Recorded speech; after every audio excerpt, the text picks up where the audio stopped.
नमस्कार मंडळी, तुमच्यासाठी खूप इंटरेस्टिंग आणि महत्त्वाचा केसांच्या आरोग्यासाठी 42 महत्त्वाच्या घरगुती टिप्स मी आज घेऊन आले आहे।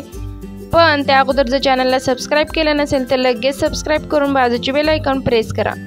नंबर 1 चमचा तांदूळ, 2 चमचे मेथी रात्रभर पाण्यामध्ये भिजत घाला व सकाळी थोडंसं उकळून घ्या आणि मिक्सरमधून त्याची एकदम बारीक पेस्ट बनवा व ती केसांना अर्धा तास लावून ठेवा। तुमच्या केसातील कोंडा निघून जाईल व केस एकदम सिल्की होतील, तसेच केस गळण्याची समस्या, कोंडा कमी होण्यास मदत होईल। नंबर 2 1 ते 2 तुळशीच्या पानाचा रस, अद्रकचा रस मध्ये मध मिसळून पिल्याने कफ आणि खोकला दोन्ही गोष्टी लवकर कमी होण्यास मदत होते। नंबर 3 जर तुमचा घसा खवखवत असेल तर काळी मिरी, दालचिनीचा तुकडा किंवा काळी मिरी तसेच लवंग तोंडामध्ये सतत ठेवा। नंबर 4 कॅल्शियम, मोती, पिस्ती, आम्लकी रसायनपूर्ण अश्वगंधा, हळी, प्रवाल पिस्टी, वावडिंग या आयुर्वेदिक तत्वापासून बनलेले असते। नंबर 5 वरील दिलेल्या आयुर्वेदिक तत्वापासून कॅल्शियम पूर्तता होत असते। कॅल्शियम शरीरात आवश्यक आहे। नंबर 6 आपल्या सततच्या दैनंदिन आहारातून आपल्याला कॅल्शियम मिळणे गरजेचे आहे। पण लहान मुले जास्त fast food, chocolate, bread, biscuit, भरपूर बाहेरील पदार्थ खात असतात, त्यामुळे कॅल्शियमची पूर्तता होत नाही। नंबर 7 कॅल्शियमच्या अभावी चेहऱ्यावर पांढरे चट्टे उमटणे। कॅल्शियमची कमतरता असेल तर मुले माती खातात, खडू, पेन्सिल खातात, यानंतर मुलांच्या हाडांची झीज होते या प्रकारचे त्रास कॅल्शियमच्या कमतरतेमुळे होतात। नंबर 8 कॅल्शियम ड्रॉपमध्ये मोती, पिस्टेन आयुर्वेदिक तत्व टाकले आहे। नंबर 9 तसेच मोती पिस्टी कॅल्शियमची कमतरता पूर्ण करत असते। लहान मुलांचे हाडे नाजूक व कमकुवत असतात, तर हीच मोती पिस्टीनचे मिनरलची कमतरता दूर करून त्या ड्रॉप्समुळे लहान मुलांचे हाडे मजबूत होण्यास मदत होते। नंबर 10 पांढरे तीळ खराब होऊ नये म्हणून तीळ मंद गॅसवर भाजून एका हवाबंद डब्यामध्ये साठवून ठेवा। वर्षभर खराब होणार नाही किंवा होत नाही। नंबर 11 मुळ्याचा रस पिल्याने पित्ताचे खडे बनणे लवकर थांबते, तसेच मुळाचा रस दातासाठीही खूप महत्त्वाचा आहे। नंबर 12 लिंबू सरबत बनवताना साखर विरघळायला फार वेळ लागतो, म्हणून साखर मिक्सरमध्ये बारीक करून स्टोअर करून ठेवा, म्हणजे पाहुणे जरी आले की झटपट लिंबू सरबत किंवा लस्सी बनवता येते। नंबर 13 लहान मुलांना डाळ खिचडी बनवताना त्यामध्ये थोडीशी पालक चिरून टाका, म्हणजे वरून तूप टाका, पौष्टिक डाळ खिचडी तयार होईल।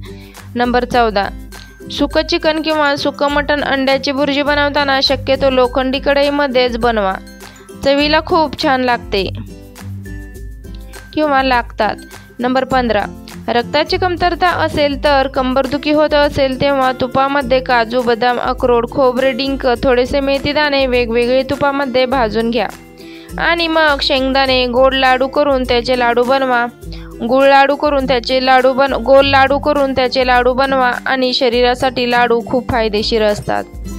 नंबर 16 केसांना डाय करणे, कलर करणे किंवा प्रेस करणे किंवा कोणत्याही प्रकारे केसांना नुकसान पोहोचेल अशा गोष्टी करणे टाळावे। नंबर 17 केसाला तेलाने आठवड्यातून एकदा मालिश केल्यानंतर लगेच केस विंचरू नये, त्यामुळे केस तुटतात। नंबर 18 केस काळे घनदाट करण्यासाठी सीताफळाची पाने व पेरूची पाने समप्रमाणामध्ये मिक्सरमध्ये बारीक करून घ्या, त्याचे मिश्रण केसांना लावावे व 2 ते 3 तासानंतर केस थंड पाण्याने स्वच्छ धुवावेत। नंबर 19 केसांना कंगवा करण्यासाठी मोठ्या दातांचा कंगव्याचा वापर करावा। नंबर 20 जेव्हा तुम्हाला वेळ मिळेल तेव्हा बालायम करा, म्हणजे दोन्ही हातांच्या बोट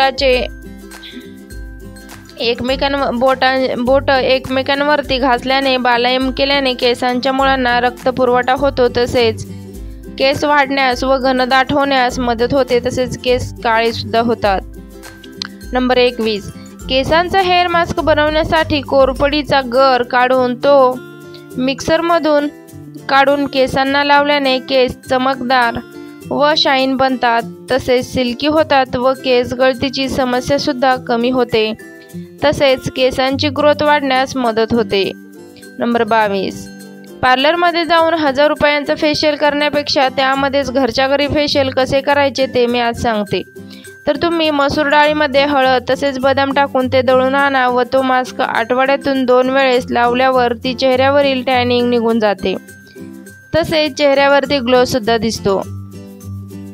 नंबर 23, 2 चमचे तांदूळ तसेच 1 चमचा मेथी रात्री पाण्यामध्ये भिजत घाला व सकाळी उठल्यानंतर थोडेसे पाण्यामध्ये उकळून घ्या. उकळून घेतल्यानंतर मिक्सरमधून त्याची बारीक पेस्ट बनवा व ती केसांना लावा. केसांना लावल्यानंतर अर्ध्या तासाने धुवून काढा.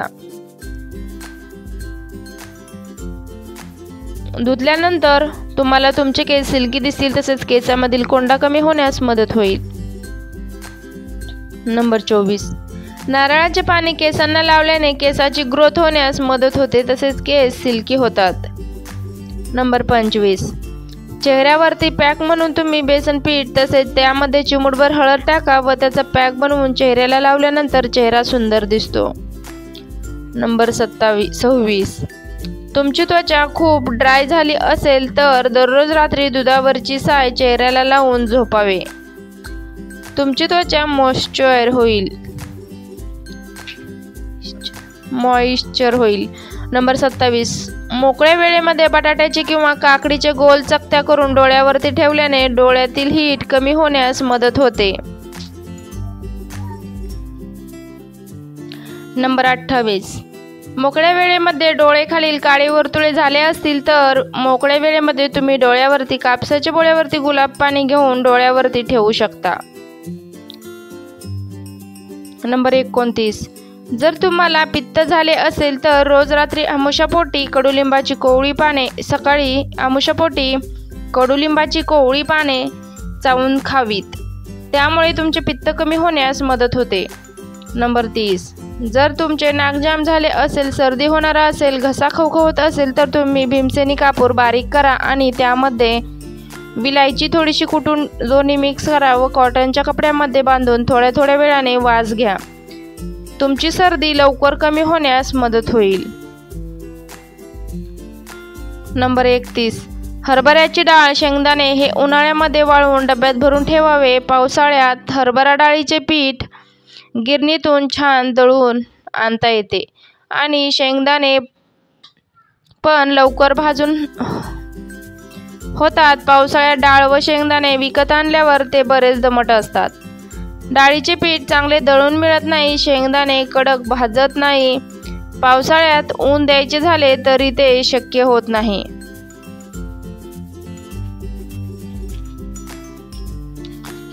नंबर 32, उन्हाळ्यात शरीरातील उष्णता वाढल्याने डोळ्यातून पाणी येते, डोळ्याची जळजळ होते. यावर एक खास उपाय आहे, तो म्हणजे निरसे बिना तापवलेले दूध वाटीत घेऊन मेडिकल कॉटन दुधात बुडवून दोन्ही डोळ्यांवर 10 मिनिटे ठेवावे.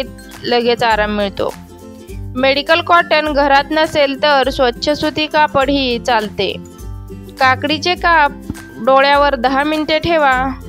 पायाची जळजळ होत असेल तर एका मोठ्या डब्यामध्ये पाणी घेऊन त्यात 3 ते 4 कांद्याचा रस, टपात पाय बुडवून ठेवणे. कांद्याचा रस मिक्सरमधून काढावा. नंतर पाय कोरडे करून गावरान गाईचे तूप तळपायाला लावून मालिश करावी. तसेच जेवणामध्ये उष्ण पदार्थ घेऊ नये. जेवणामध्ये काकडी व ताक तसेच दही, जिरेपूड घालून यांचा समावेश असावा.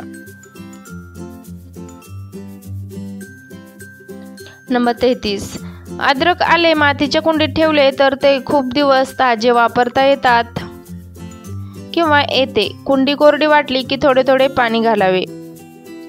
नंबर 34, डाळ जास्त प्रमाणामध्ये शिजवावी किंवा प्रमाणात शिजवली असेल तर ती दुसऱ्या दिवशी पराठ्याचे पीठ मळताना त्यामध्ये टाका. पराठे अधिक पौष्टिक होतील.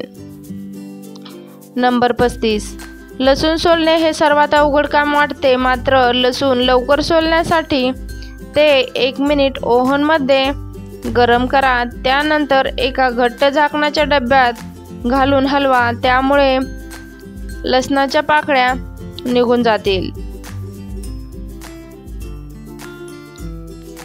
नंबर 36, भाजीची ग्रेव्ही घट्ट होण्यासाठी कांदा भाजतेवेळी त्यात 1 चमचा बेसन पीठ टाका, त्यामुळे ग्रेव्हीला छान स्वाद येईल।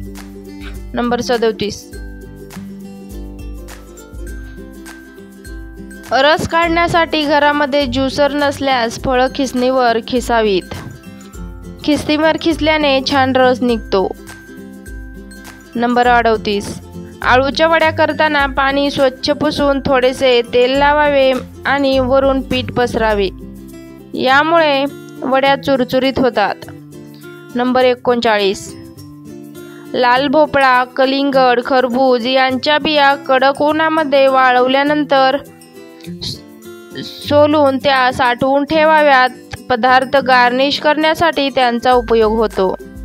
नंबर 40, मेथी धुतल्यावर थोडं मीठ लावून ठेवा, म्हणजे मेथी कडू होणार नाही किंवा कडू लागणार नाही। नंबर 41, तांदूळ शिजवताना लिंबाचा रस घाला, भात पांढरा शुभ्र होतो तसेच मोकळा सुळसुळीत होतो। नंबर 42, पुलाव करताना संत्र्याच्या सालीचे चूर्ण मिसळा, यामुळे पुलावला सुगंध प्राप्त होतो तसेच पुलाव चवीलाही अगदी उत्तम लागतो। चला तर मग मैत्रिणींनो, संपूर्ण व्हिडिओ पाहिल्याबद्दल मनापासून धन्यवाद। अशाच नवनवीन माहितीच्या व्हिडिओ पाहण्यासाठी आपल्या चॅनलला कुक विथ प्रियांका मराठीला सबस्क्राईब करून बाजूची बेल आयकॉन प्रेस करा। धन्यवाद।